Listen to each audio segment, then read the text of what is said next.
Donc le sujet que j'ai décidé d'aborder avec vous ce soir démarre donc sur l'analyse d'un fait d'actualité. C'est un peu cassé, mais tout ce qui a la théorie politique, je ne sais pas si je le dis bien. Voit-on, et peut-on dire quelle est la trajectoire des choses? Alors, vous doutez bien qu'on va peut-être essayer de démarrer quand même d'un texte. Et il y a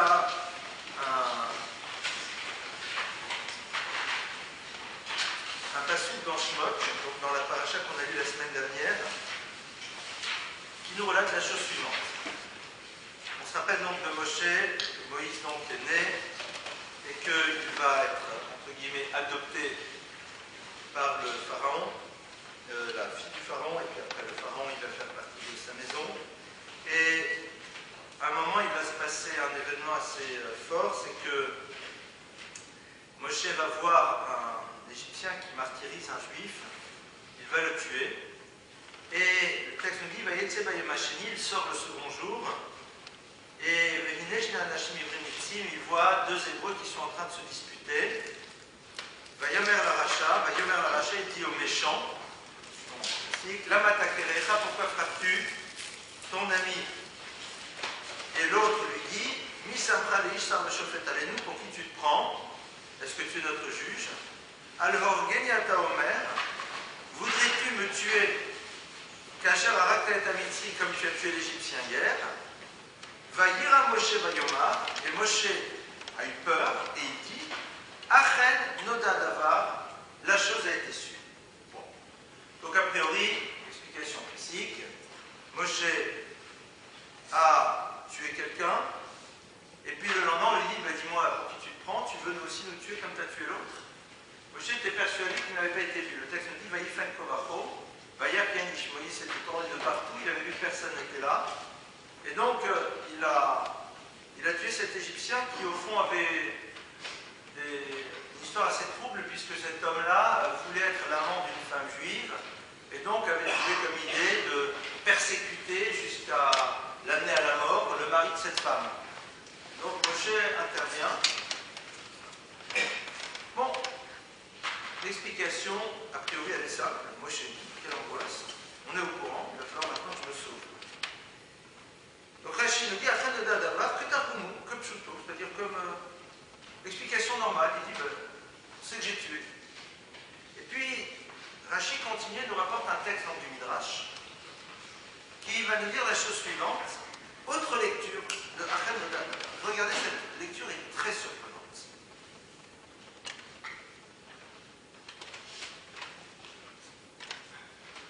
Kevan Shesharaken, dès le moment où il a entendu que ces deux juifs étaient en train de dire, dis-moi, tu veux nous tuer comme tu as tué l'autre hier, Nitiarem Ilachanara, il a eu peur de la médisance. Vayomar, et il a dit, Achen Nodadavar, la chose a été sûre.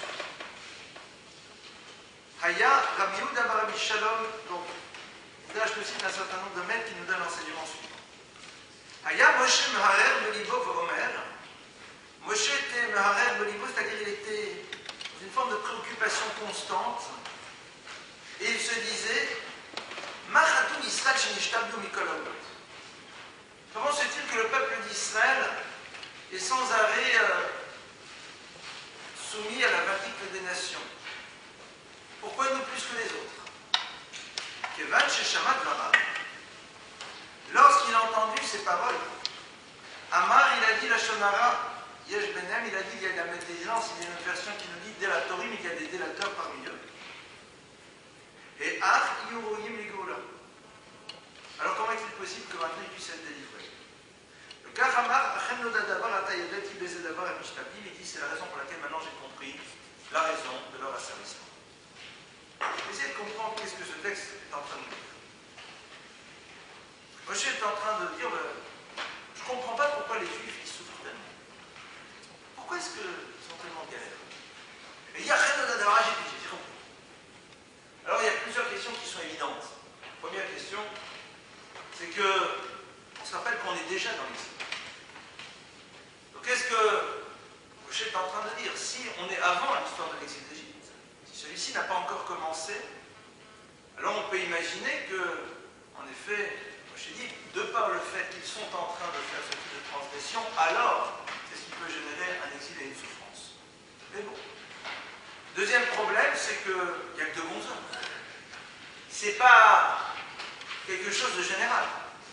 Il y a juste deux personnes qui lui ont dit, Moshe Rabbeinu, nous savons très bien que tu as tué, mais attendez, mais en quoi c'est des délateurs? En quoi c'est des délateurs? S'il s'était tourné vers Moshe, il avait dit, Moshe, attention, n'essaye pas de nous poser un problème, parce que si tu interviens, alors nous on dira que tu as tué quelqu'un. Ça, je peux comprendre. Et si vous regardez le texte, c'est très simple. Ils ont dit, est-ce que tu veux nous tuer comme tu as tué l'autre hier? Ils ont dit à personne.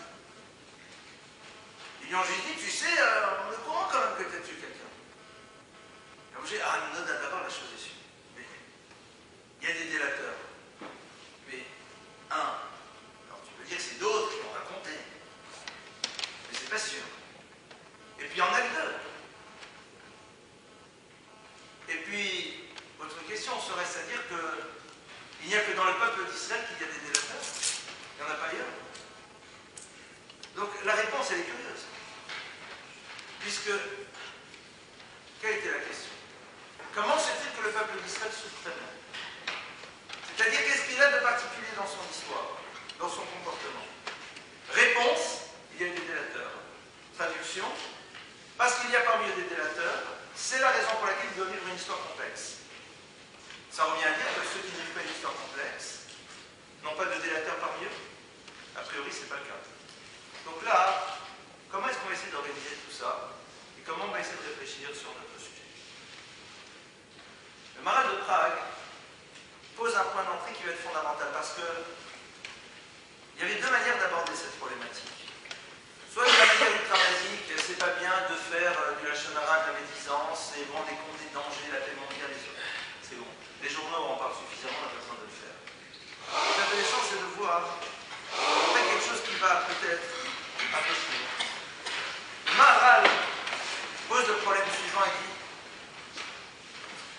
il y a dans l'univers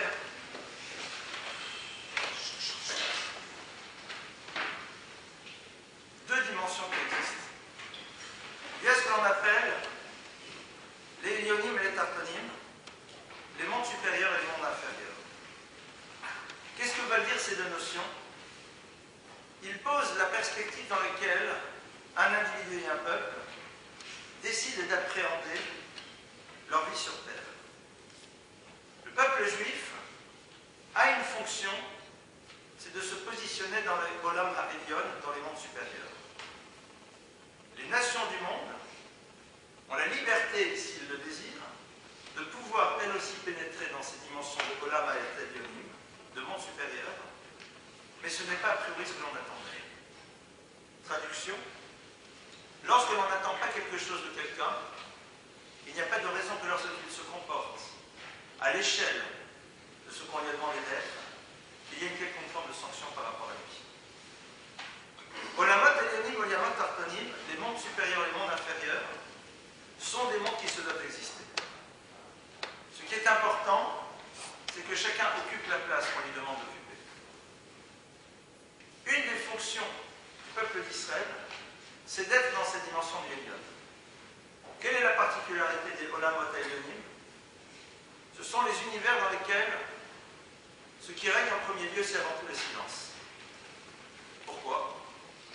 Parce que le silence, c'est la capacité que l'on a de pouvoir pénétrer l'essence des choses et de ne pas les travestir à travers une parole.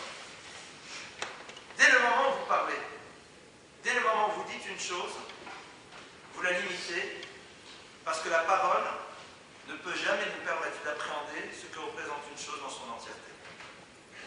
Où est-ce qu'on voit ça? Une parole, c'est un mot. Un mot, ce sont des lettres. L'alphabet hébraïque commence d'abord par une lettre muette, le Aleph. Pourquoi? Pour nous dire que dans l'absolu, le mot, c'est quelque chose que l'on n'entend pas.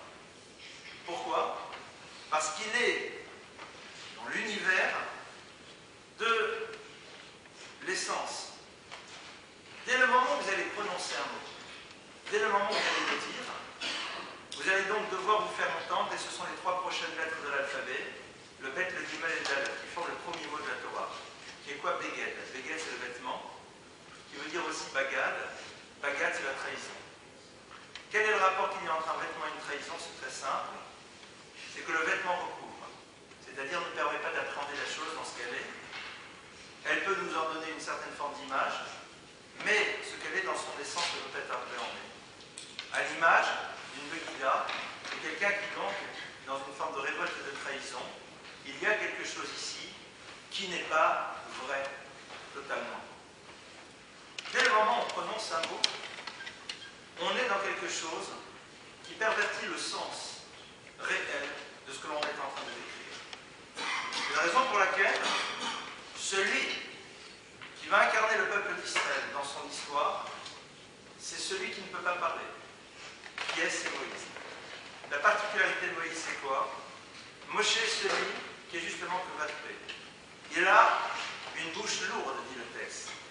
Il ne peut pas prononcer. Pourquoi? Pour une raison très simple. Il est tellement parfait qu'il ne peut pas à un moment prononcer quelque chose qui est du principe de l'imperfection. Prononcer une parole, c'est rentrer dans le monde de l'imparfait. Le clan d'Israël, la fonction du peuple juif, c'est justement d'être dans ces mondes supérieurs dans lesquels ce qui règne en premier lieu, c'est avant tout le silence, c'est-à-dire la capacité que l'individu a de toucher à l'essence des choses et de ne pas les travestir à travers le monde.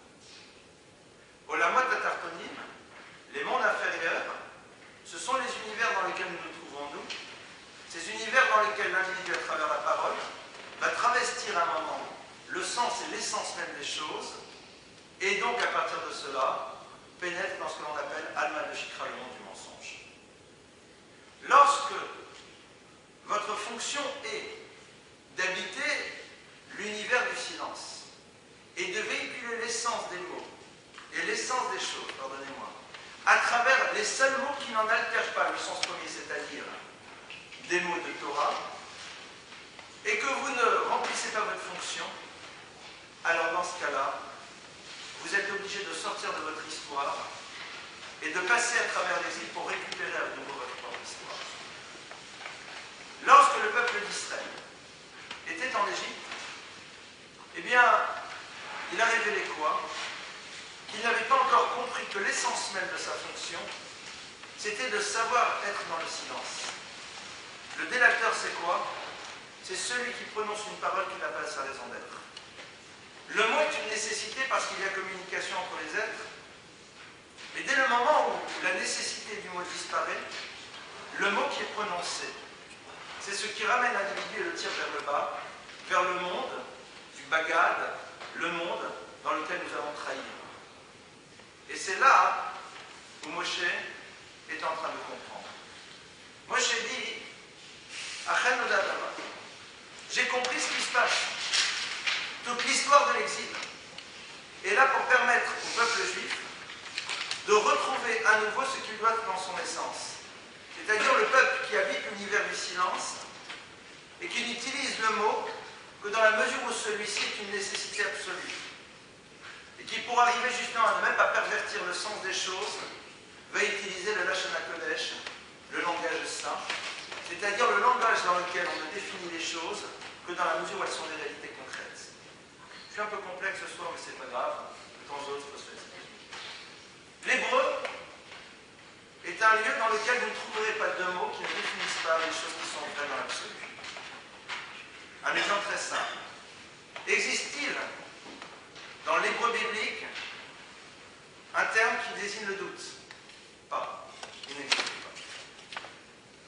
Le mot safek, qui veut dire le doute, n'existe pas dans la Torah. Le mot vadaï, qui veut dire certitude, n'existe pas dans la Torah. Pourquoi? Parce que le doute, c'est une possibilité de A et de B. Or, il n'y a pas deux possibilités, il n'y en a qu'une. Une certitude n'existe pas parce que les choses, tout simplement, sont, sans plus. Le peuple d'Israël est censé construire son histoire avec un langage qui définit les choses dans leur sens le plus profond. C'est ça ce qu'on attend de lui. C'est-à-dire que les mots qu'il utilise ne soient pas là pour pervertir les choses. Lorsque le mot ne définit plus une chose dans son essence, lorsqu'il peut avoir de multiples sens, c'est là où on rentre en effet dans tout ce qui va construire des désordres. Tous les désordres entre les humains proviennent avant tout de cette difficulté de savoir quel est le sens exact du mot que je suis en train d'utiliser. La Torah nous apprend à comprendre le sens profond du mot. C'est la raison pour laquelle un concept qui n'est pas vrai dans l'absolu n'a pas de mot qui le désigne. Dans la Torah, on parle d'un mot, mais on ne parle pas de passion. Parce que la passion est du domaine du mensonge. Par contre, l'amour, c'est une vérité absolue.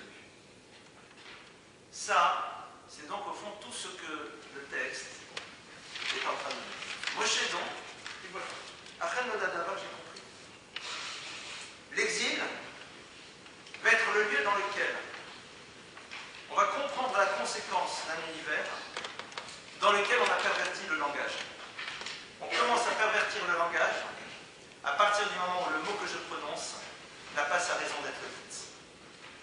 Et c'est là où on rentre dans notre sujet. On ne parle pas ici de la problématique du lachon hara, la médisance, c'est pas bien, tu dis du mal, bien sûr. Mais on va un peu au-delà de ça. Est-ce que véritablement, ce mot-là avait-il sa raison d'être? Est-ce qu'il doit être dit? Dans la mesure où il n'a pas à être dit, s'il est dit, il nous fait descendre des olam hatélionim, des mondes supérieurs, et de faire entrer dans le monde inférieur. C'est-à-dire, nous sommes obligés maintenant de nous confronter à la conséquence de l'utilisation d'un langage inapproprié pour pouvoir reprendre conscience de l'importance d'un langage qui ne se situe que dans le domaine du vrai. L'expérience que les nations font, à travers justement l'utilisation d'un langage qui n'a pas sa raison d'être, génère pour elle aussi quelque chose qui n'est pas du domaine de l'exil, mais quelque chose qui est du domaine du désordre. Et au fond, c'est exactement là où se situent les enjeux de ce type d'événement. Les enjeux de ce type d'événement, pour la Torah, ne sont pas du tout de savoir est-ce qu'il est bon ou pas bon au niveau de l'équilibre de la planète, de dire ou de ne pas dire certaines choses, mais repose le principe même du langage. Le langage, pour la Torah et pour le peuple d'Israël, n'a de sens que dans la mesure où il correspond à une réalité qui a besoin d'être. Et c'est là où on va se poser toute la question. Quelle est la nécessité que les choses soient sûres? À quoi ça sert? Est-ce que vraiment, il faut toujours dire les choses? Ici, qu'est-ce qu'on voit avec ces deux hommes? Ces deux hommes lui disent, est-ce que tu veux me tuer comme tu as tué le bonhomme hier? Mais ces trois mots sont-ils nécessaires, non? Lorsque Moïse se tourne vers eux et leur dit, mais vous arrêtez? Regardez. Moi, je suis Moïse. Qu'est-ce que je fais? Si véritablement je considère que ces deux bonhommes peuvent me mettre en danger, je les tue de nouveau. Donc ils prennent un risque terrible, paradoxalement, en disant une chose pareille à Moshe. Quand ils disent, alors si tu veux nous tuer comme tu as tué l'Égyptien, mais pourquoi ils ont dit cette phrase-là? Cette phrase-là, elle n'est pas nécessaire. Elle n'a pas besoin d'être dite. Ils pouvaient juste nous dire, mais attends, mais dis-moi, mais tu veux nous tuer et tu sais ce qui va se passer après, c'est toi qu'on va mettre en prison. Kasher, Arakta et Mitzri, ce sont des mots qui n'ont pas besoin d'être dits. Alors pourquoi ils vont les dire? Ils vont les dire parce qu'ils savent qu'en disant ces mots, quelque part, ils peuvent construire quelque chose du domaine de la perturbation. Ils savent que ces mots-là peuvent être instrumentalisés pour déstabiliser l'autre. Et donc à partir de là, ils les utilisent. Ils n'ont pas une raison d'être dits en tant que tels, mais par contre, ils peuvent être porteurs de quelque chose qui va affecter l'autre. Et c'est là où, en effet, on rentre dans le cadre de la délation. La délation commence à partir du moment où on a conscience de l'impact que vont avoir nos paroles. Pour la Torah, à ce moment-là, tes mots ne peuvent plus être dits.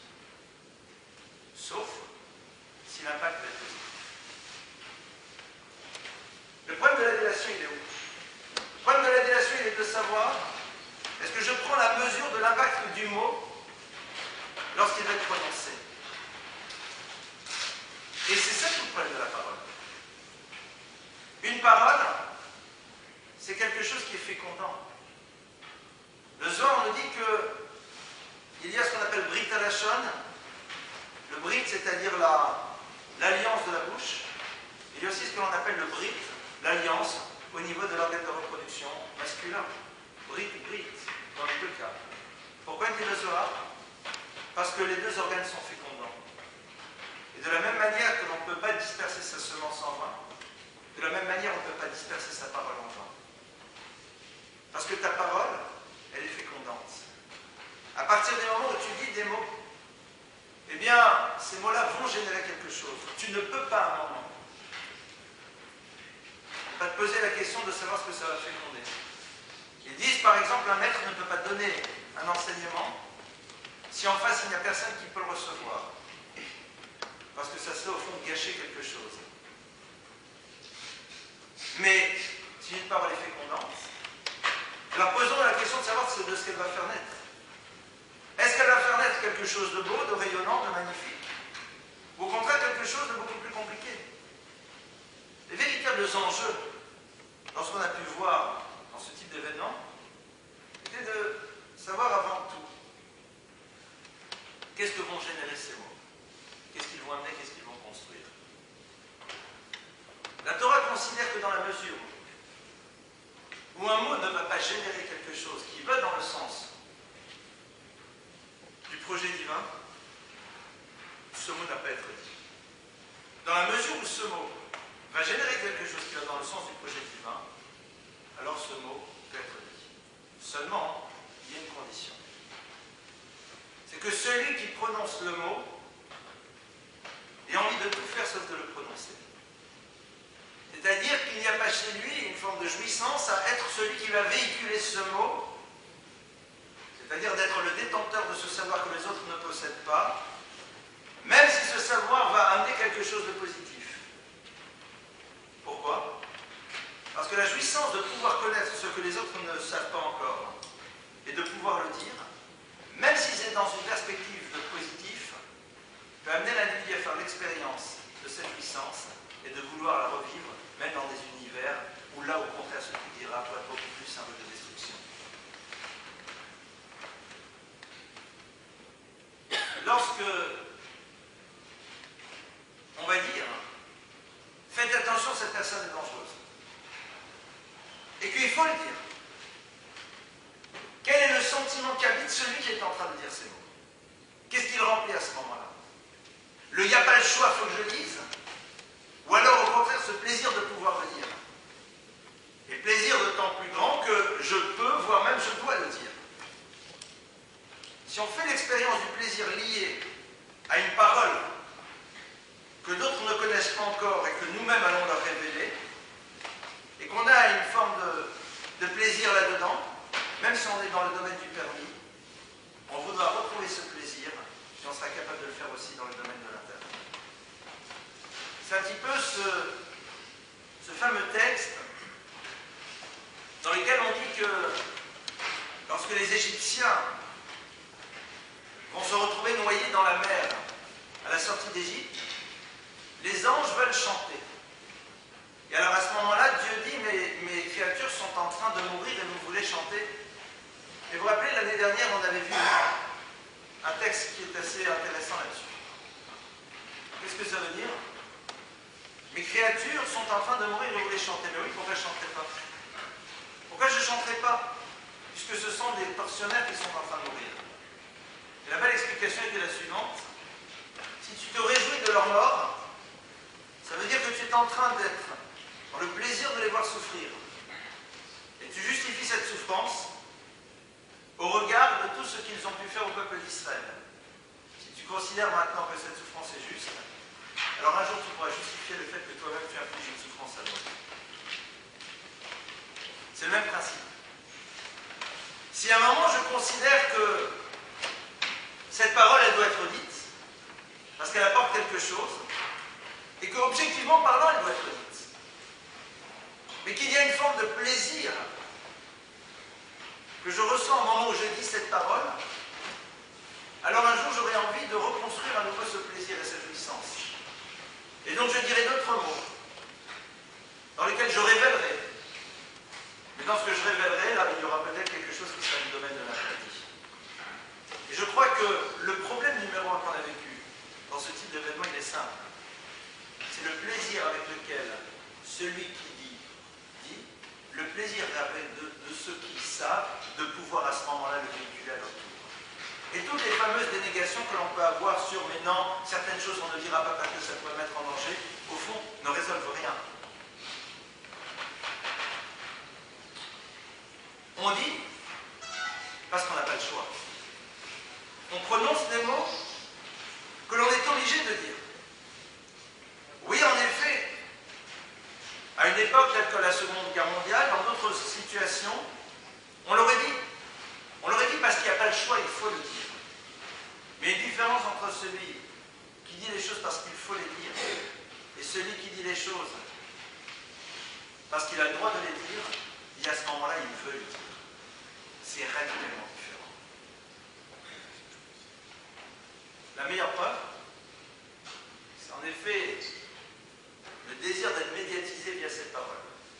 C'est-à-dire qu'elle sert le support au développement d'un certain ego, de la jouissance d'être reconnu comme étant celui qui a su à un moment révéler et dévoiler.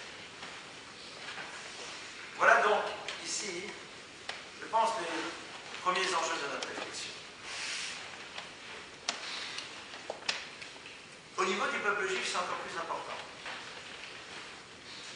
Parce qu'on a vu que pour lui, l'exigence que le mot ne véhicule, que le sens profond des choses, et rien d'autre, est beaucoup plus importante que dans les nations dans lesquelles nous sommes. Allons un tout petit peu plus loin. Lorsque Moïse se retrouve face à Dieu au moment de l'histoire du fameux buisson ardent, et que Dieu lui dit, tu vas aller chez le Pharaon et tu vas lui dire, laisse partir mon peuple. Le texte de la Torah nous dit que Moshe refuse. Pourquoi Moshe refuse? Parce qu'il dit, comment puis-je moi partir délivrer le peuple d'Israël, alors que j'ai un frère, vous vous rappelez, c'est une notion qu'on avait déjà abordée ensemble dans un cours, alors que j'ai un frère qui est plus âgé que moi et qui risque de souffrir du fait que moi j'ai été choisi et pas lui. Bonne question. Mais en même temps, vous me direz, c'est quand même Dieu qui te dit de faire les choses, alors tu t'es. Or, Moshe ne se tait pas. Il dit à Dieu, je ne suis pas d'accord. Et le seul argument que Dieu lui donne au bout d'un certain nombre de jours de discussion, c'est pas j'ai dit donc tu m'obéis. Il dit, ton frère Aaron est en train de venir, il te verra dans ta nouvelle fonction, de Samar Belibo, il est heureux dans son cœur. C'est-à-dire qu'au plus profond de lui-même, il n'a aucun doute que c'est à toi de le faire et pas lui.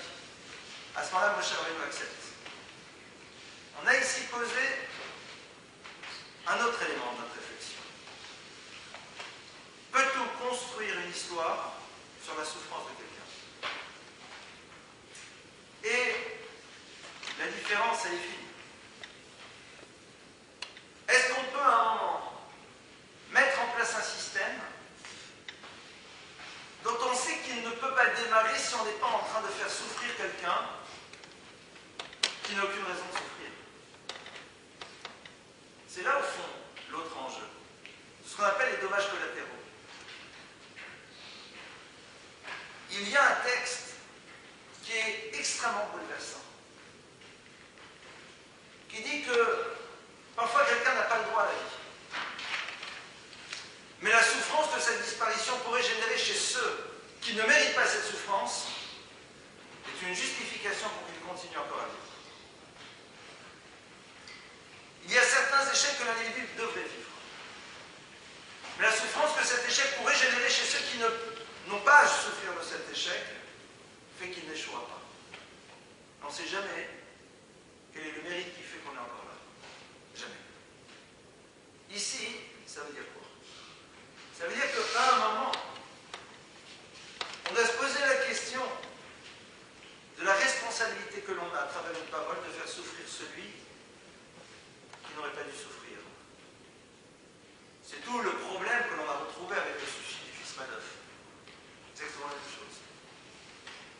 C'est-à-dire qu'à un moment, le coup franc indirect, c'est que, à travers ce que son père fait, lui-même vit une souffrance telle qu'il est obligé de se supprimer tellement c'est insupportable.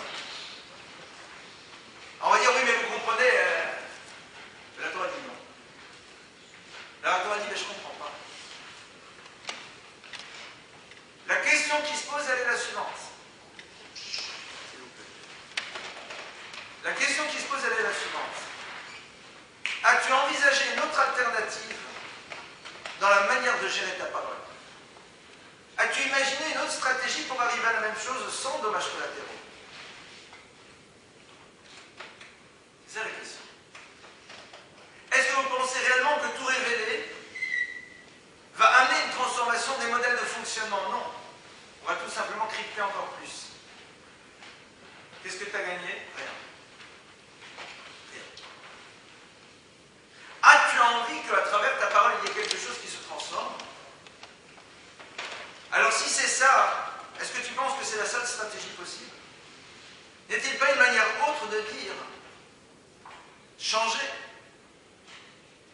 Si toutefois le désir est que le système change. Et on revient à notre point d'entrée. Quels sont les éléments qui justifient ce désir à un moment de dire ces choses qui n'ont pas besoin peut-être d'être dites? Quel est l'élément qui justifie la raison pour laquelle je vais dire ces choses qui ont peut-être besoin d'être entendues? Le plaisir de ce que ça va générer, le plaisir de voir le chaos, le plaisir de voir le désordre, le plaisir de voir des gens dans l'angoisse, c'est ça qui t'excite. Alors dans ce cas-là, c'est passé aussi complètement. Ça n'a pas lieu d'être.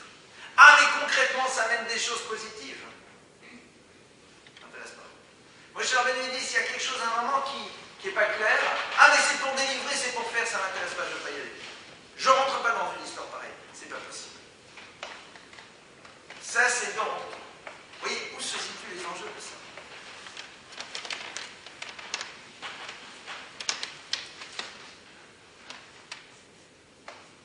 La halakha dit que lorsque l'on a vu quelqu'un faire une chose répréhensible, et que l'on va témoigner sur cette personne, on transgresse un interdit majeur. Pourquoi? Parce que la halakha considère que tu n'es cru que si vous êtes deux témoins. Donc là, tu arrives et tu dis, j'ai vu que monsieur machin, que madame machin fait telle et telle grosse bêtise. Je témoigne et je jure ce que vous voulez. C'est faire Torah la totale, si vous avez envie. La halakha, elle dit, de quel droit tu dis une parole qui de toute façon ne pourra strictement rien changer? Parce que cette personne ne pourra jamais être condamnée à travers les mots que tu as prononcés. Alors de quel droit tu la prononces, cette parole? Dans la mesure où tu sais que tes mots ne changeront pas, que tes mots n'amèneront rien de plus. Alors pourquoi tu les dis, ces mots? À quoi ils servent? Juste à faire peser un soupçon? Juste à créer des relents de rumeurs? Si c'est ça, ça ne nous intéresse pas. Soit tu considères qu'objectivement parlant, ta parole peut prouver quelque chose, donc elle a lieu d'être dite, sinon non.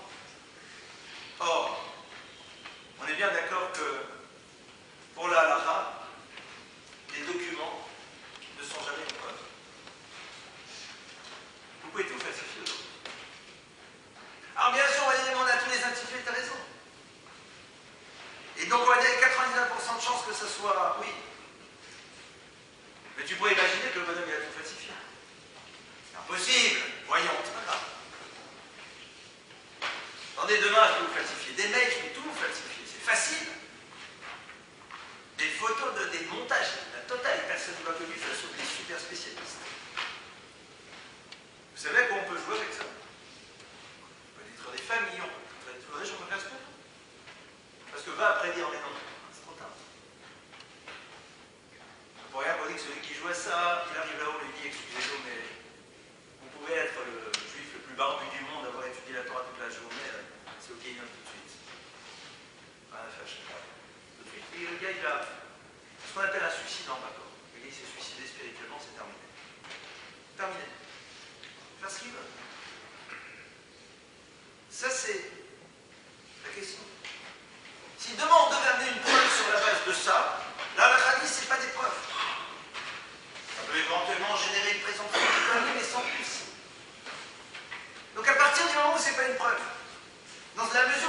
généré. Alors pourquoi tu le dis? C'était quoi au fond l'intention?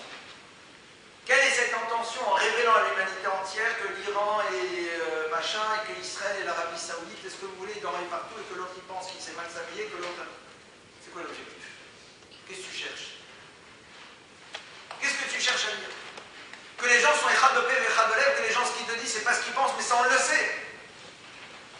Il y en a un qui pense que ce que tu lui dis, c'est ce qu'il croit. La Torah nous demande en effet d'être dans cette tension vers la transparence. C'est sûr, c'est ce que l'on doit être.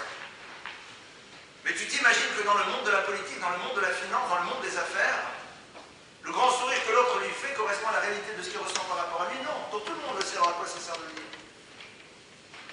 Si en effet on était tous des naïfs qui étions persuadés que tous ces hommes d'État, tous ces gens-là, sont des gens qui disent exactement ce qu'ils pensent et qu'ils... oui, en effet. Mais personne n'est naïf. Vous avez des textes qui vous décodent particulièrement, ça veut dire quoi? Des cordiales salutations dans un langage diplomatique, une rencontre fructueuse et chaleureuse, c'est pas la même chose qu'une rencontre passionnante, qu'une rencontre de... Chaque mot a son dictionnaire. Tous ceux, nombreux dans cette salle, qui font des diplomaties de haut niveau, savent que les termes utilisés pour faire un rapport sur une rencontre vont définir exactement ce qui se passe. Moi, j'allais dire, un entretien cordial. C'est-à-dire que les gars, ils sont rentrés dedans, quoi. C'est cordial, c'est cordialité. Donc, qu'est-ce qu'on est venu nous apprendre? On est dans un monde dans lequel ce que les gens disent, c'est pas ce qu'ils pensent, ça on le sait. Est-ce qu'on est en train de nous dire qu'on est dans un monde dans lequel les gens sont dans des stratégies permanentes? Et que ce qu'ils voient avant tout, c'est leur propre intérêt? Mais c'est le principe même du monde dans lequel on est. La Torah, tu n'as pas besoin de le dire, on le sait pourquoi. Et une Gemara qui raconte une histoire extraordinaire. Vous avez dû un jour l'entendre. C'est la fameuse histoire d'Alexandre le Grand quand lorsqu'il s'est retrouvé chez Ben Akatia, dans le roi de Katia, il s'est retrouvé dans un pays, Alexandre, et puis il a voulu comprendre comment fonctionnait ce pays, je vous la fais en courte. Et puis, on lui a montré un jugement dans un tribunal. Et dans ce tribunal, le jugement était comme ça, il y a deux personnes qui étaient là, et il y avait un vendeur de champs et un acheteur de champs. Le vendeur, il disait à l'acheteur, moi j'ai un problème, c'est que, pardonnez-moi, c'est l'acheteur qui disait au vendeur, j'ai un problème, j'ai acheté ton champ, j'ai labouré, j'ai trouvé un trésor. Alors, on a persuadé que le gars, il dit, je veux le trésor. Et l'acheteur dit, pas du tout, le trésor, ce n'est pas moi, c'est la cour. Moi j'ai acheté un champ, j'ai pas acheté un trésor. Et le vendeur, il dit, mais même pas en rêve. Le trésor, c'est pas moi. C'est à toi. Je t'ai vendu un champ, maintenant, une fois que tu as le champ, c'est tout ce qu'il y a dedans. Déjà, l'histoire, elle est bizarre. Alexandre s'assoit et dit, c'est marrant. Il voit le juge. Et le juge regarde et dit, moi, vous avez des enfants tous les deux? En âge de se marier? Faites-les se rencontrer. Et offrez-leur le trésor comme cadeau de noces. Alexandre, il est là. Et il est étonné. Alors le roi lui dit quoi? Qu'est-ce qui t'étonne là-dedans? Il dit d'abord, je ne comprends pas ce que c'est de fond, que chacun dit, mais l'autre. Et le roi lui dit, et chez vous, alors comment vous auriez jugé un cas pareil? Il dit, chez nous, c'est très simple, on tue les deux et on récupère le trésor. Ça veut dire quoi? Qu'est-ce que c'est cette histoire? L'histoire est simple. Il y a un univers dans lequel la personne pense avant tout à ses devoirs et pas à ses droits. Il y a un univers dans lequel ce qui me préoccupe avant tout, ce n'est pas de récupérer les choses pour moi, mais de savoir si l'autre a ce qu'il a besoin. Et il y a un univers dans lequel ce que je regarde avant tout, ce sont mes droits. Et dans la mesure où l'autre, à un moment, pourrait empiéter sur ce qui sont mes droits, je le mets de côté. C'est ce qui a amené quoi, ça? C'est ce qui a amené tout simplement les bateaux qui ont envie de retourner en Allemagne, parce qu'aucun pays voulait les accepter. C'est ce qui a amené les quotas d'immigration en 1939, 38, 40. Parce que vous imaginez, c'est 10 000 juifs ou 15 000 juifs. Chez nous, en Angleterre ou en Suisse, ça allait tout perturber. L'humanité est sympa, mais si à un moment l'autre peut construire une forme de danger potentiel par rapport à mon confort et à mon bien-être, ça avec tout le monde. C'est mon intérêt par rapport aux besoins de l'autre. Alors qu'est-ce qui se passe? On va revenir au sujet. On est dans un univers dans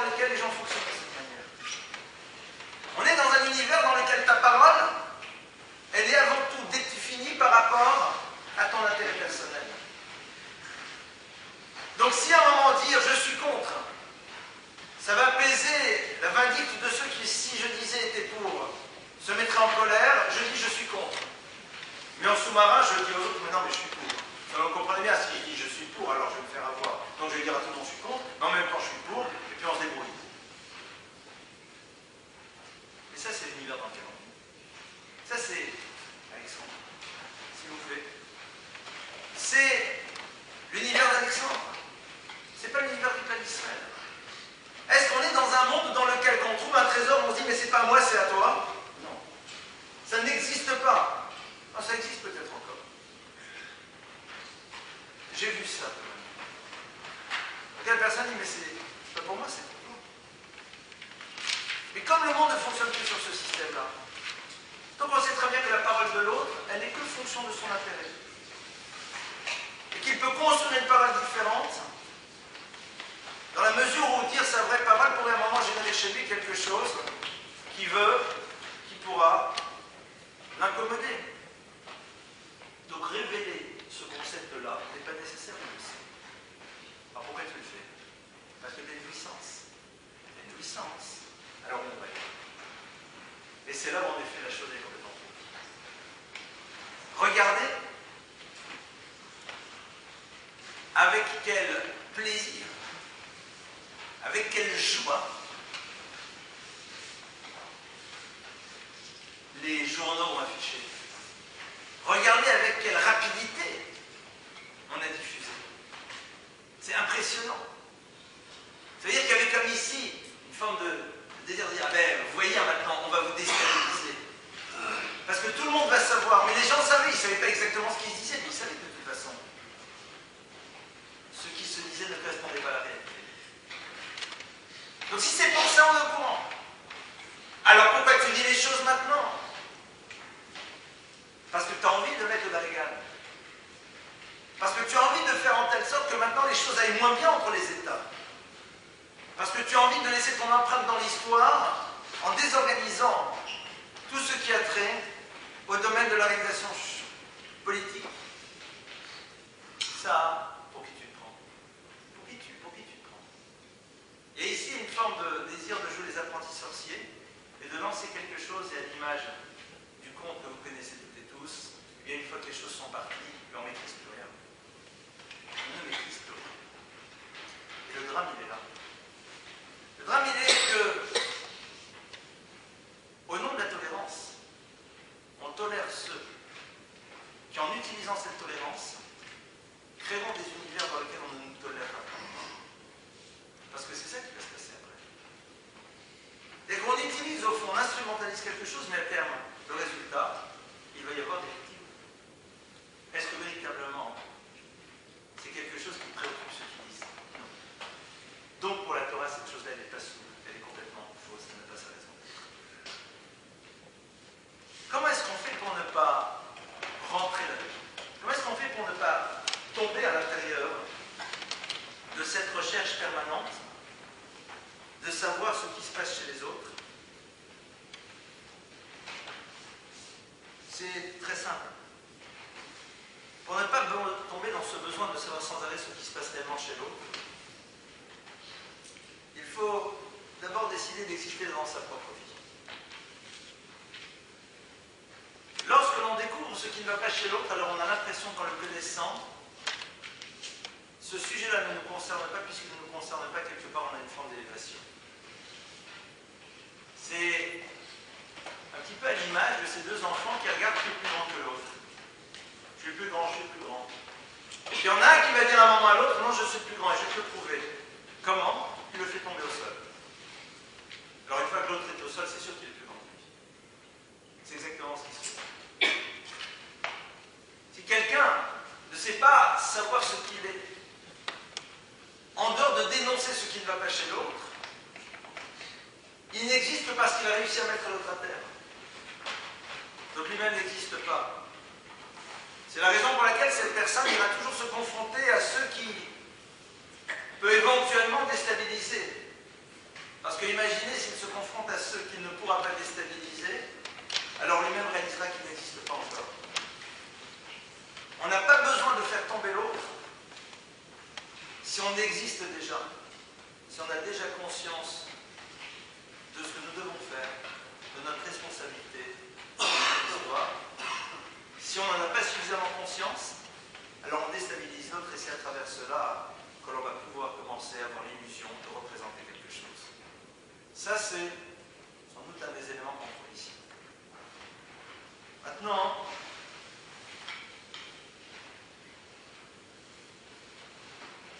le peuple juif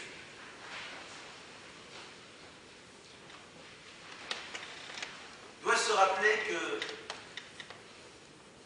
il y a un verset qui nous dit la chose suivante, le Dover Emet Bilvavo. On exprime la vérité, on parle la vérité dans notre cœur. Qu'est-ce que ça veut dire? La Gemara, le Talmud, nous raconte l'histoire d'un homme qui était en train de prier.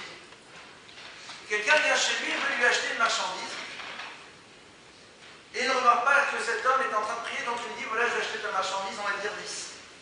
L'autre ne répond pas. Alors l'autre dit, bon alors je t'achète 20. L'autre ne répond toujours pas. 30, 40, 50. Et puis à ce moment-là, l'autre arrête de prier. Et lui dit, c'est bon, je la vends 10. Ah, il dit, mais attends. Pourquoi? J'étais prêt à te donner 50. Et l'autre le regardait et lui dire, tu sais, quand tu m'avais dit, je ne pouvais pas te répondre, mais quand j'ai entendu ce prix-là, je me suis dit, c'est un prix très correct. Donc dans la mesure où dans ma tête, j'avais accepté, Dover Emet Bilvavo, par la suite, profiter du fait que tu n'as pas compris que je ne pouvais pas dire oui, et tu as cru que je voulais faire augmenter les enchères, et quelque chose qui n'est pas dans le domaine de la vérité. Dover Emet Bilvavo. C'est-à-dire arriver à un stade pareil au niveau d'une parole. C'est la raison pour laquelle, si à un moment on considère qu'en disant la vérité, il peut y avoir quelque chose qui va créer un véritable danger objectif, alors on peut travestir cette vérité. Mais ça s'arrête là. Ça s'arrête là. La Torah nous dit que le seul cas dans lequel à un moment on ne peut pas dire les choses, c'est quand ça risque de générer quelque chose qui est du domaine de la réelle souffrance. À l'image de la fameuse histoire d'Abraham, vous vous rappelez lorsque Sarah dit à Dieu, mais comment peux-tu imaginer que j'ai un jour des enfants alors que mon mari est vieux? Dieu va dire à Abraham, mais pourquoi Sarah a dit qu'elle ne pouvait pas avoir d'enfant parce qu'elle est âgée? Non, qu'elle était âgée, elle a été tuée, qu'il est âgé. Ah, Dieu dit, ça on ne va pas dire. On va changer. Pourquoi? Parce que cette parole peut générer à un moment une souffrance. Donc là, à un moment, je suis capable de la changer. Ça veut dire que si ma parole de vérité elle peut générer une souffrance, je n'ai pas à la dire. Je n'ai pas à la dire. C'est Dieu qui nous montre l'exemple. Mais si elle ne génère pas de souffrance, alors je dois dire les choses telles quelles. On raconte une histoire extraordinaire sur le Chafetz Chaim. Le Chafetz Chaim était un maître qui a vécu dans le siècle dernier, il est 1933-34. Le Chafetz Chaim un jour a eu besoin de l'aide pour une affaire politique qui concernait les Juifs de Pologne de l'époque, de l'aide d'un grand mania juif, mais qui était complètement non pratiquant, athée, militant, ce que vous voulez. Mais il a besoin de son aide. Le Chafetz Chaim a écrit la lettre, et il a réécrit la lettre, il a réécrit la lettre, il a encore écrit la lettre. Il a mis 7, 8, 10, 12, 15 brouillons avant d'arriver au texte final. Pourquoi? Pour être sûr que l'importance de ce dont il avait besoin n'allait pas l'amener à un moment à utiliser des mots inappropriés concernant cette personne. À un moment dire merci à vous, personne extraordinaire qui allait à travers. Est-ce que vraiment je le pense? Alors est-ce que je peux le dire? Non mais là on aurait pu dire, attends, c'est pour ça le peuple d'Israël.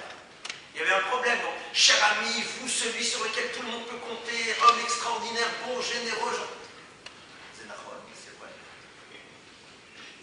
C'est vrai ou c'est faux? C'est faux, alors pourquoi tu dis, ah mais oui, mais... Et alors il a réussi à écrire une lettre dans laquelle il a su dire les mots qu'il fallait. Mais pas plus et pas moins. Une forme de vigilance. Elle doit nous imprégner, elle doit faire partie de nous-mêmes. C'est quelque chose auquel on ne fait plus tellement attention. On est dans le monde du superlatif. Du monde dans lequel, bon, c'est pas grave si c'est pas vrai, mais bon, ça lui fait plaisir. Et donc, au bout d'un moment, on tombe.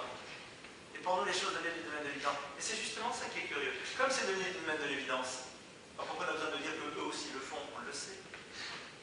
Ah, c'est ça parce que ça a changé quelque chose? Pourquoi ça va changer? Non, ça ne va rien changer. Ça ne change rien. Ça ne créera que des perturbations. Alors, à quoi ça sert? Alors là, on a des théories. Les théories, c'est quoi? Ben, la liberté d'information. La liberté de tout dire.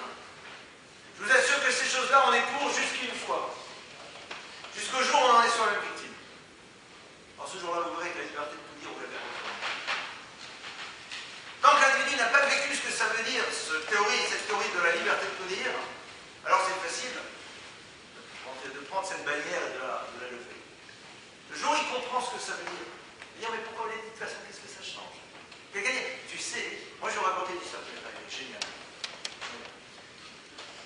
Quelqu'un un jour m'appelle, me dit voilà, je rencontre telle et telle personne, vous la connaissez, qu'est-ce que vous en pensez? Ben ça. Et j'ai dit donc, dans le cas de ce que l'Alakha m'autorise à dire, ce que j'en pensais. Pas dit il est bien, il est mal. Non. Au niveau de la personnalité, je résumais, c'est une personne qui est en face, avait une personnalité plutôt forte. Et cette personne que je connaissais depuis un certain temps, donc c'était pas quelqu'un que j'ai vu 2 fois, je lui ai dit, quelqu'un d'adorable, mais il a une personnalité un peu marshmallow. Donc, est-ce qu'une personnalité d'homme marshmallow avec une femme qui a une forte personnalité, ça peut s'accorder? Je ne sais pas trop. Posez-vous la question. Je ne pas dit, il n'est pas gentil, non. On peut avoir une personnalité marshmallow, c'est très agréable. Pour ceux qui aiment ça. Mais, donc il faut le dire. Je reçois, 15 jours après, un coup de téléphone furax du garçon. Comment? Qu'est-ce que vous dites à mon sucre? J'ai dit tout. Cette fille, elle n'a rien trouvé mieux que de dire, tu sais, hein, le mec, il a dit que... Qu'est-ce que ça fait? On s'apprend bien qu'il y a de la bêtise. Si j'avais besoin d'une preuve qu'il y a de la bêtise dans le monde, j'en ai eu. Tu crois que c'est simple de dire quelque chose sur quelqu'un? D'abord, parler d'une faute ou d'une erreur, ça il ne faut pas, parce que l'autre, il y a 10 ans, a piqué dans la porte-monnaie de son patron. On ne peut pas lui faire balader ça toute sa vie. Mais là, c'est un problème de personnalité. Dites pas, il est gentil, il n'est pas gentil. Non. Non, ça a été quelqu'un qui parle, un qui borde, c'est un style. Réfléchis si tu peux gérer une relation avec quelqu'un comme ça. Point d'ami. Shalom. Pourquoi tu le dis? Pourquoi tu le dis? C'est intéressant. C'est exactement la même chose ici. Pourquoi tu le dis? Ça sert à quoi? Qu'est-ce que ça va penser? Tu le sais. Maintenant, derrière, il y a, et c'est là-dessus que je conclue, un autre élément qui est beaucoup plus perturbant. C'est la recherche de savoir ce qui se passe chez l'autre. D'où est-ce qu'on apprend ça?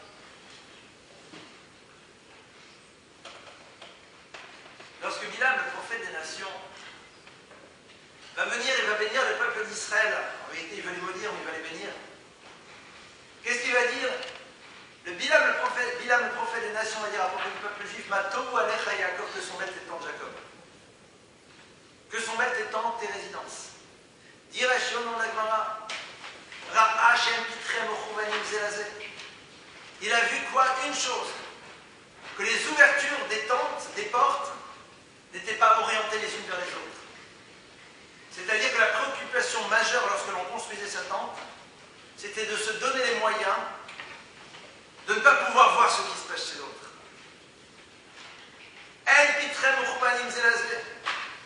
C'est-à-dire, je n'ai pas envie de me retrouver dans une situation où je risque de voir ce qui se passe chez l'autre.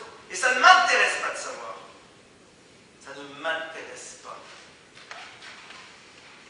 Assan, il a dit, Matou alecha Yaakov mishkenatecha Israël, combien sont des temps de Jacob? C'est-à-dire, on est ici dans quelque chose qui est radicalement différent. Ça ne m'intéresse pas. Quelqu'un vient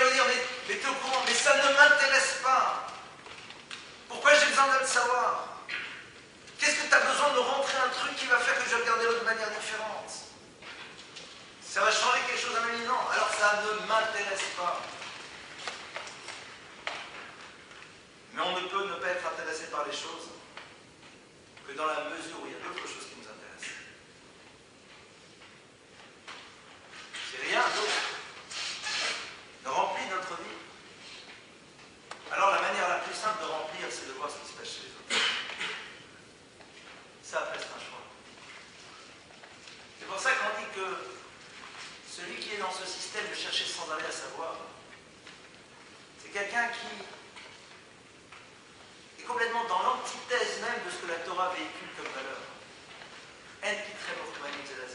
C'est pas que quand ça arrive, alors je jette un voile pudique pour pas regarder, non. Je sais que la nature profonde de l'humain, c'est justement d'avoir envie de savoir ce qui se passe chez l'autre. Ça fait partie de sa nature. C'est un de nos problèmes. Alors qu'on est conscient que c'est un problème, on se donne les moyens de ne pas tomber. Quand la halakha dit qu'on pose des limites dans les relations masculines et féminines, c'est parce que la halakha, elle sait très bien qu'en vérité, un homme et une femme, ils ont envie de se tourner l'un vers l'autre. Et comme la Torah dit, il y a un moment des limites, alors on se construit des systèmes pour ne pas tomber là-dedans. Les Chachamim, le peuple juif est dans un état de conscience, de lucidité. Donc quand je construis ma tente, je vais dire, mais non, je ne regarderai pas. Oui, mais si un jour ton regard surprend, tu t'intéresseras. Et après, ça sera quoi la suite? Je leur dis, mais là, je crée un système pour être sûr de ne pas voir. Pour être sûr de ne pas entendre. Pour ne pas me retrouver après un jour être obligé de dire. On raconte une très belle histoire sur le Stapler, qui était un grand-maître qui a vécu, qui est mort il y a une vingtaine d'années. Stapler est un homme qui a disparu de ce monde, il doit avoir 85 ans. Mais à partir de l'âge de 78, 75 ans comme ça, il a commencé à devenir un peu dur d'oreille. Il entendait de moins en moins bien. Alors qu'est-ce qui se passe? Ben, tout de suite on a voulu, à l'époque ça n'existait pas comme aujourd'hui, mais on a voulu lui donner, je ne sais pas si c'était des cordes acoustiques, mais enfin, de petit appareillage pour lui donner les moyens. Et le Stapler a dit non, je ne veux pas de ça, ça ne m'intéresse pas. Et il dit pourquoi? Il dit ce que j'ai besoin d'entendre, les gens se débrouilleront pour que je l'entende. Par contre, ce que je n'ai pas besoin d'entendre, je ne pense pas que les gens crieront pour que je puisse l'entendre.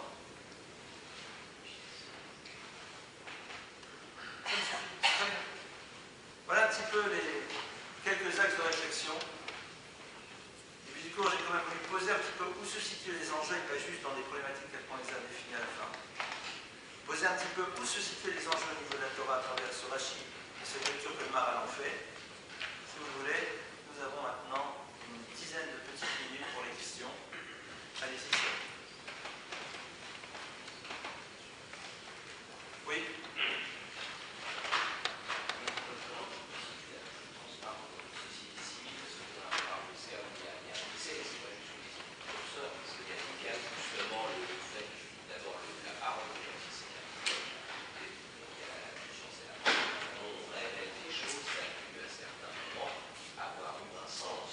La transparence, alors. Voilà, la transparence dans une société. Ensuite, par rapport à la regard dont on parle, il y a des problèmes, c'est la limite, parce que pour certains États, parce que c'est des organisations complètes, certains, honnêtement, parce qu'on peut avoir pour ces États une idée. Alors, la notion, au fond, la question que tu poses, c'était une question beaucoup plus globale et beaucoup plus large. La transparence, on est censé être transparent. C'est-à-dire, la question de savoir ce que l'autre va découvrir, on ne doit pas nous préoccuper dans la mesure où justement on essaye d'être en permanence dans cette tension vers une vie dans laquelle la notion de morale, d'honnêteté, de vérité est présente. Après, la règle elle est simple. Quel est l'intérêt? Quel est l'intérêt? Et dans la mesure... Ça veut dire quoi? Juste pour le plaisir de savoir que celui-là va être condamné? Ou est-ce que ça va transformer quelque chose? Ou est-ce qu'on protège quelque chose? C'est ce qu'on essaie de dire à un moment dans le cours. Qu'est-ce que ça va générer de plus ou de moins? Et ce qui est intéressant, c'est que si la préoccupation numéro 1 des personnes est justement de pouvoir préserver et protéger, alors dans ce cas-là, on est est capable de voir ce qu'il y a lieu de dire, ce qu'il y a lieu de pas dire. Et il y a, j'ai presque envie de dire, cette forme d'angoisse de se sentir obligé de dire. Mais quand on est là et on dit on jette tout en pâture, au fond c'est la jouissance que l'on a de dire allez. Devant tout le monde, on va dire que vous êtes des pourris, alors que tout le monde le sait déjà, mais c'est pas grave, maintenant on va en avoir la preuve. Et alors? Je vais donner l'exemple. Si en effet, dans des pays complètement fascistes, le fait à un moment de dire des choses aurait pu générer une transformation, pourquoi pas?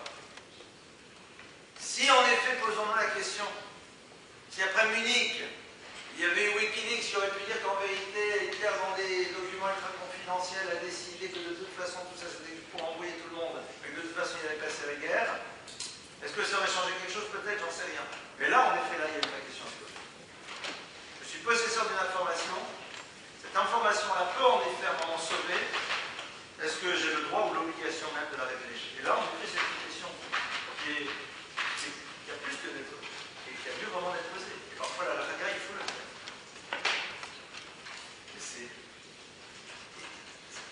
C'est l'état d'esprit de la personne qui va être un élément déterminant. La personne, cette forme de jouissance de pouvoir révéler, c'est-à-dire que le reste, c'est son doute. Même si ça peut avoir des conséquences positives sur certains points, pour l'instant, on les a pas vues. Pour l'instant, on passe à la haine humaine. Les dimensions positives, en dehors du fait qu'on va tout scripter, pour l'instant, on les a pas vues. Pourquoi il y a deux témoins et pas 10 témoins? 10 témoins, c'est acheté là, il y a deux témoins. Là, la Torah dit que 2 témoins suffisent. Parce qu'une personne peut avoir un regard qui n'est pas clair, mais 2 personnes qui ont un regard convergent, a priori de la chose, c'est possible. Oui. Oui. Ah, j'ai le droit d'avoir la passion. C'est pas bien. Mais à un moment, on te dit que c'est quelque chose. Pourquoi? Parce que elle agit sur des choses, sur des éléments qui ne correspondent pas à des critères réels. Donc elle ne peut pas être définie dans une dimension d'absolu. Bon, d'avoir une passion. Mais si on construit sur une passion, c'est peut-être pas toujours ce qui va amener et aboutir à des choses non souterraines. C'est encore un problème de définir, de définition du mot. Oui. Moi, j'ai une question, c'est plus sur l'introduction que sur le thème précis du cours. Vous dites que Moïse était parfait. Mais le fait qu'il ait tué quelqu'un, ça ne vaut pas un petit peu. C'est leur question. Mais du Talmud pose cette question. Ils vont même plus loin. Ils disent dans quelle mesure Moïse peut-il à un moment avoir la responsabilité de diriger le peuple d'Israël alors qu'il a tué. On sait qu'un prêtre qui a tué à un moment, ça peut être quelque chose qui altère sa possibilité d'être prêtre dans le temps. Donc là maintenant on va faire l'exégèse du texte. Le texte là-bas nous dit Vaïfen Kobacho Vayar Kianish. Il a regardé à droite et à gauche, il a vu qu'il n'y avait un niche, qu'il n'y avait personne. Le texte nous dit qu'en vérité Moshe n'a pas regardé juste s'il y avait des gens qu'il voyait, mais il a regardé dans l'histoire, dans l'ascendance et dans la descendance de cet homme. Il a vu que de toute façon son histoire était totalement vide. C'est-à-dire qu'en le tuant lui, il ne tuait rien d'autre qui avait sa raison d'être. Ça c'est déjà le premier point. Maintenant, n'empêche qu'il tue. Mais bien comprendre que le problème du meurtre, c'est non pas juste faire disparaître la personne, parce que si elle ne doit plus être, alors autant qu'elle ne soit plus, mais c'est faire peut-être disparaître aussi ceux qui avaient leur raison d'être et que l'on empêchera de venir. Je vais juste faire une parenthèse assez intéressante cette histoire. Lorsque Caïn tue Abel, eh bien, le texte à un moment Dieu va lui dire, la voix descend de ton frère, crie. C'est pas la voix descend pluriel, c'est la voix du sang. Et là-bas, le Zohar nous explique et nous dit non. La voix descend, c'est-à-dire la voix de tous ceux qui devaient sortir et qui ont quelque chose à remplir dans l'histoire. Mais alors, s'ils doivent sortir dans l'histoire, ils sortiront quand même. Oui, mais ils ne sortiront pas au moment le plus idoine qui soit, donc il y a une forme de meurtre, parce qu'ils ne seront pas dans l'histoire au moment optimal, ils devront intégrer l'histoire à travers leur chemin. Ici, Moshe, Vayakianish, il n'y a rien qui peut justifier la présence de cet homme aussi bien dans son ascendance que dans son descendance. Et ça va plus loin, c'est qu'ils lui disent, alors, Geniata Omer, est-ce que pour nous tuer, tu vas dire? Ça ne veut rien dire. Il dit, est-ce que pour tuer, est-ce que tuer, tu vas dire, comme tu as tué l'Égyptien, c'est ça qu'ils disent. Vous voyez le terme de dire? Là-bas, nous apprenons qu'il les a tués avec la parole. utiliser un nom divin pour pouvoir à un moment faire en telle sorte que la vitalité de cette personne disparaisse. Dans la mesure où le mot qu'il utilise va pouvoir remplir sa fonction, c'est que quelque part, il n'était que le vecteur de quelque chose qui devait exister et que Dieu avait décidé. Donc il n'est pas considéré à ce moment-là comme étant un assassin. Mais la question est bien posée. Autre question? Oui? Ça c'est pas un cours sur la passion. C'est quelque chose qui généralement n'amène pas d'amour. Quand vous dites qu'il ne faut pas regarder chez l'autre, Pardon? quand vous dites qu'il ne faut pas regarder chez l'autre, d'accord, généralement quand on veut avancer, il faut regarder chez l'autre pour voir la façon d'être, le modèle. C'est pas simple, parce que lorsque vous regardez l'autre et que l'autre devient modèle, la tentation est grande de faire juste un copier-coller. Il vaut mieux entendre l'autre que le regarder. Alors, qu'est-ce que je veux dire par là? Un des grands problèmes aujourd'hui que l'on a justement, c'est qu'on regarde, et je dis même dans la dimension belle, on regarde et on se projette, et on se fantasme. Et quelque part, on ne sera que dans la recherche de pouvoir correspondre à l'image que l'on a vue et à laquelle on désire ressembler. Il n'y a pas d'équilibre là-dedans.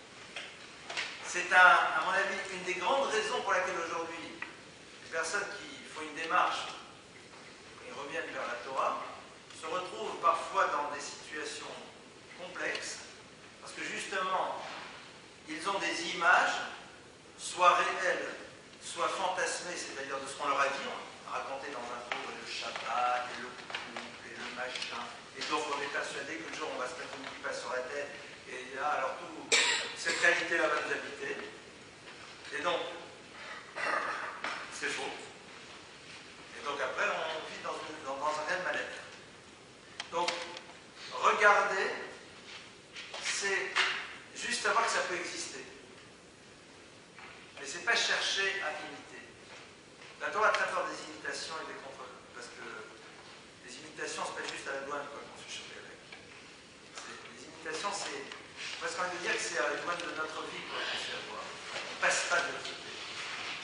On restera toujours, on ne sera que des imitateurs. Et être un imitateur, c'est tout sauf épanouissant. Par contre, l'autre peut être ce que j'appellerais une forme d'indicateur de tendance. C'est un des grands problèmes de ceux qui voient un maître, c'est celui qui supporte tout sauf d'être imité. C'est insupportable d'être imité. C'est la manière la plus économique de se sentir évolué alors qu'on n'a pas évolué. Donc, voir, pour apprendre, mais ce qui est intéressant, c'est quand tu vois dire, mais comment avez-vous fait pour arriver à ça? C'est quoi le processus? Voir quelque chose et demander quel est le processus, ça peut être intéressant. Mais juste voir et essayer, ah j'ai envie d'être ça, je suis très dubitatif. C'est très facile parce que techniquement parlant, on fait dans l'imitation, je ne suis pas sûr que intérieurement parlant, c'est le synonyme d'un réel équilibre. Excuse-moi, je ne parler en termes plus psychologiques, mais est-ce que c'est pas un peu du narcissisme primaire que de vouloir imiter les gens comme on parle d'imitation et de vouloir ressembler? Je ne sais pas si je ne comprends pas pourquoi vous mettez ça au niveau du narcissisme, mais bon, c'est pas grave, enfin, on ne va pas faire un débat là-dessus. Oui, mais c'est juste parce que... C'est une absence de quelque chose. C'est-à-dire que quand quelqu'un va sans arrêt vouloir être à l'image des autres, il y a réellement de quelque chose. Il y a quelque chose qui n'est pas là. Il y a quelque chose qui n'est pas là. C'est vouloir ressembler. Pardon? C'est dans le sens de vouloir ressembler, imiter... Oui. Alors, plusieurs communications. D'abord, merci d'être venu ce soir, avec ce froid. Moi aussi, j'en ai 10 qui viennent, bravo. Donc, la cavode. Donc, quelques petites informations techniques. Tout d'abord, il y a au fond de la salle un monsieur qui vient d'Israël qui a des enfants qui ont des handicaps assez sévères et donc il ramasse de l'argent parce que tout simplement avoir des enfants handicapés, c'est quelque chose qui demande beaucoup d'investissement, il y a un message à bien rembourser. Donc les personnes qui veulent l'aider, ce sera déjà une grande histoire. Première chose. Deuxième chose, le dimanche 16 janvier 2010, de 11h à 16h, on organise 2011. Excellent. On a mis 2010, vous voyez, c'est fort. Hein. Excellent. 2010, il y a marqué, mais c'est 2011. D'accord? Bien 2011. Excellent. Quand on l'a entendu, elle l'a compris. Donc, le dimanche 16 janvier 2011, vous ne rajeunirez pas en galant, hein, c'est ça que je veux dire. Il y a une journée d'études approfondies LEF, ça faisait longtemps qu'on n'avait pas fait une. C'est au centre Aleph, rue Garnier. Et le thème, cette fois-ci, est assez particulier puisque ça va être, le maître, c'est moi, Rav Gay, Rav Evidia et Rav Sadin, racontent 4 histoires talmudiques et leurs secrets. Donc, chacun d'entre nous, le Rav Gay, le Rav Evidia, Rav Sadin et moi-même, nous allons à un moment de la journée prendre un texte talmudique. Donc vous aurez la photocopie avec la traduction. C'est ces textes dans lesquels on a un qui s'est mis sur un poisson qui est devenu une île flottante. C'est des trucs un peu spécial, quoi, des histoires un peu folles, du Talmud. Et puis, on va pénétrer les secrets de ces histoires qui sembleraient parfois être des contes et légendes, et qui sont bien plus que des contes et des légendes, et qui sont porteurs d'enseignements qui sont extrêmement puissants. Donc ça va être le dimanche 16 janvier 2011, de 11h à 16h. Il y a une part de 10 € puisque vous déjeunez et vous goûtez en même temps ce jour-là sur place. Inscrivez-vous rapidement pour qu'on puisse donc réserver le nombre de places nécessaires. Ça, c'est donc une première chose. Deuxième chose, je vous rappelle qu'on a ces petits papiers. Je sais que c'est très fatigant pour vous, mais c'est pas grave.